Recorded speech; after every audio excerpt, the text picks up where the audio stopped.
elements, both the federal agencies and the states and academic organizations, et cetera. So I think that's your challenge. Oh, thank you. But I also see it as an opportunity. I'm our executive director, you see. I see it as an opportunity. I've been in the Southeast region for over 13 years for Fish and Wildlife Service, and through that time I've worked with many of the programs that you saw Chip put up there, LACPR, QIPRA. I've worked with Florida on the different issues, Alabama. Texas is not in my region, but we have people that are involved in it from that aspect. I think this is an opportunity that we can take, and in Secretary Mavis's report, he said we don't need to do a new plan. We need to figure out the best in those plans that are already developed by the states and the different entities that are out there, NGOs and that, and figure out how we combine all those and use the best of the best to complement each other. It is a challenge, but I do like to see it as an opportunity, because this unfortunate spill has brought a light to this region that even after Katrina and Rita, we thought that there would be some traction with the Louisiana-Mississippi roadmap that was done and working with those two. But this now has highlighted the fact that this ecosystem has been degraded for a while. And I think that that opportunity, you have many of the same people on your task force that I have on the Natural Resource Damage Trustee Council. And hopefully with that, we'll be able to work together. Can I just add Sure, something Jim. to the, when we're thinking about what entities have to be brought together and sort of coordinated, if you go back, think about those two slides, one showing oil and gas infrastructure. This is not, at least when we look at the Delta, this is not like most wetland restoration projects in this country. Here's a hugely important economic industry with a huge footprint. And much of this land is privately owned. So a question is going to be, if we have some kind of authority with a lot of money from the Clean Water Act or NERDA and so on, what kind of an entity do we need, what kind of coordination? Think about all that.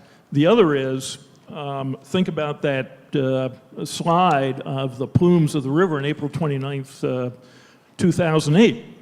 Why is that plume coming down the Mississippi River going into the Gulf and creating the dead zone?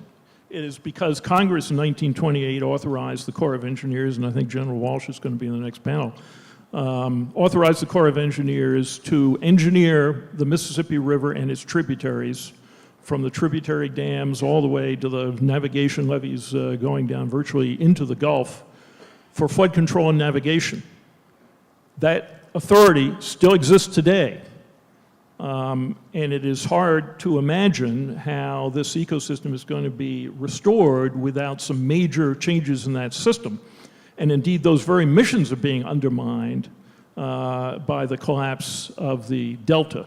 Ultimately, in my view, I've just talked to General Walsh about this, we're going to have to find a way of separating the Delta building part of the river from the navigation channel down well below New Orleans. A big, huge engineering project, but logic is going to drive us in that direction.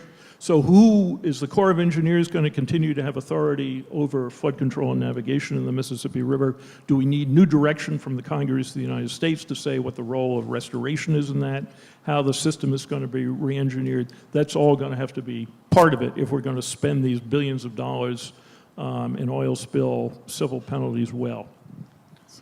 So I just wanted to follow up, and the point that you just made about private landowners, both OPA and the executive order that established your task force require public participation and engagement of the communities, so the parishes in Louisiana, all the local entities, so the private landowners too would be part of that overall restoration.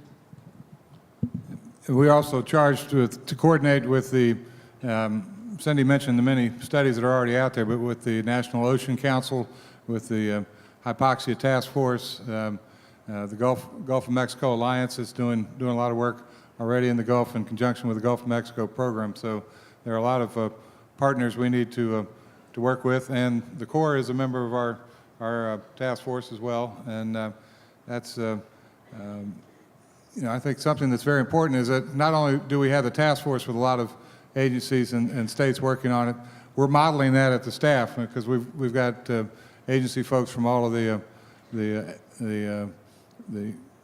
organizations that are representing the task force actually helping put together the long-term strategy for how to implement a good restoration program in the Gulf. And so I think we've got the right direction, and as many people have pointed out to me, it's going to be how well we can execute this, or I will be executed at the end of this, one or the other.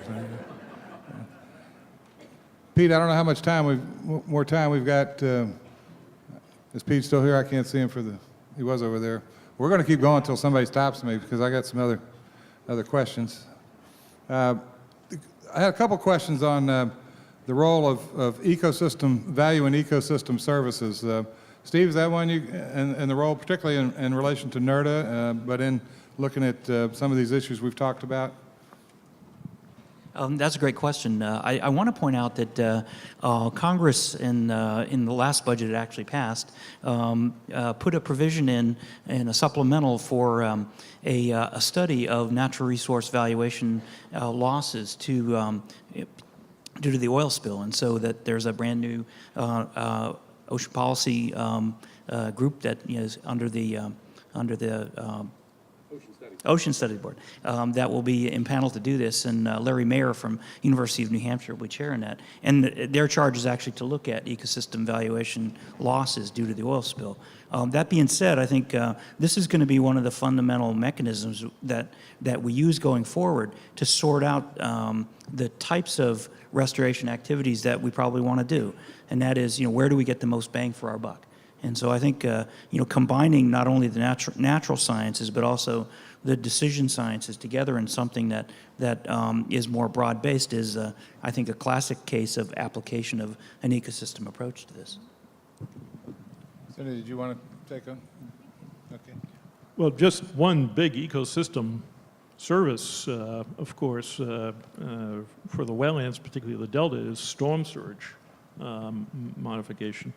I mean, anyone who's seen the damage from Katrina that came up through the Mystico Channel can see what role wetlands could play in terms of moderating storm surge, not only for the urban levee system of New Orleans, but for the oil and gas infrastructure and for the navigation system. Obviously, there are wildlife and fishery services.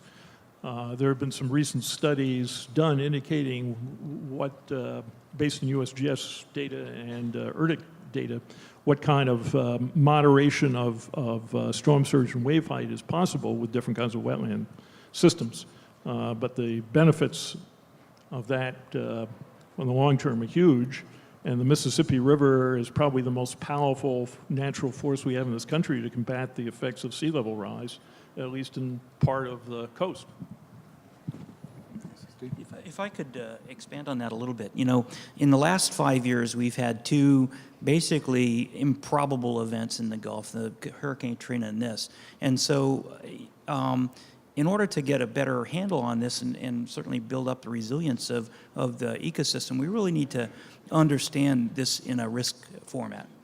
And I think by trying to articulate these simultaneous drivers and threats, we get a better sense, I think, of how frequent some of these improbable events may actually be. And I think, the combination of, mitigation of things like the Katrina storm surge, as well as the protection and resiliency of the marshes to things like oil spills, they seem like they're disconnected, but they're not. And so I think, trying to focus more on, combinations of services is really going to allow us to build a more resilient Gulf, which I think is the ultimate goal of some of this. I have to ask this question because it arrived even before I got up here. It was on the corner, but it kind of identifies part of the challenge. How will you make sure restoration is not everyone dragging out their pile of unfunded provincial projects and look to the Gulf as a large integrated ecosystem? I think that pretty well states the challenge. But I think it goes back to what Jim Ayers was talking about. As you start with your science and you get your right criteria in place, and we're charged to do that under the executive order that we have. We've already stood up our first meeting. In fact, for task force staff was a meeting on science to try to get the science part moving forward. I've been talking talking to you know, BP and other scientists about in the academic community. You know, how do we do this coming out to make sure that we're basing our work on truly what benefits the well, first of all, is based on good science and what benefits, you know, the people and the natural systems of the Gulf, and makes for a more resilient Gulf Coast and a resilient Gulf of Mexico. Those two are sort of pole stars for me, is the science and the involvement from the local communities. I think if we don't stray too far from that, we'll be in pretty good shape. Does anybody want to talk about Well, I could just mention the question really is, how do we make sure that this money is well used? You know, I could direct people to page 280 of the National Commission on the BP Deepwater Horizon oil spill. And Bill Riley and Bob Graham may have talked about this morning, but they identify key criteria. National significance, number 1, 2, contribution to achieving ecosystem resilience, and 3, the extent to which national policies such as related to flood control, oil and gas development, agriculture, and navigation directly contributed to the environmental problem. So I think those are 3 pretty good criteria. Yes, Steve. So one thing that Jim Ayers said that I think is very important, and that is your assertion was that the BP funds, you know, couldn't actually substitute for, you know, the longer term science needs. And I think that there's a key element there, and that is those funds are like proposal driven funding.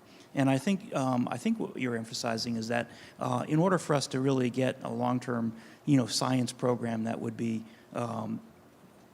informing management decisions, that we need to figure out, number 1, what we want to do in terms of the longer-term abatement of the problem, and set up monitoring programs or enhance the ones that already exist with this inquiry-based research supporting that basic monitoring function. And you know, I think that's pretty critical. One of the interesting things about the BP funds were that there were decisions made that they wouldn't support technology development. Exactly. And technology development, we saw in the response to this thing that, you know, the situational awareness was painfully slow, you know, because we were relying on technologies that were never actually developed for this kind of thing. And so if we really want to, you know, set together a system that, number 1, can monitor progress and restoration, but also monitor the next oil spill in much more time-sensitive way, then we need to do something on the technology side. Exactly. Sandy? So you not only have to monitor the next oil spill, but you have to monitor the results of the restoration efforts you have ongoing. And again, Chip mentioned that there are small diversion projects that are bringing in fresh water and sediments. These are smaller projects to restore the wetlands, which you've heard we need to do in Louisiana. We need to figure out how we monitor those to see whether or not they're successful, are they effective, are they maintained for the long term, and how do you do it at a larger scale? So that would be research, monitoring, adaptive management in the long term. Jim? Yeah, I just, Steve and Cindy, I couldn't agree with you more. And that is what we learned. It took us 5 years to learn how to do that. And it took us 2 years we were $70 million into expenditures before we were able to get a hold of ourselves, so to speak, and stop the spending until we said, wait a minute, we need a structure here. And the structure is one that really will divide very rapidly into general restoration projects. And I could name them. Jim's named a very specific one, and it's one of the top 5 in my view, along with fisheries investment, the nearshore habitat restoration of oyster reefs and seagrasses, and then right into the hypoxia issue, and investing in technology, of fishery technology and monitoring capability, along with investing in a Gulf restoration ecosystem monitoring program. But the 3 areas, habitat restoration and enhancements, and I say enhancement because in some cases you need to go invest in some other area because you're not going to save the area you're looking at. In some cases, Jim's talking about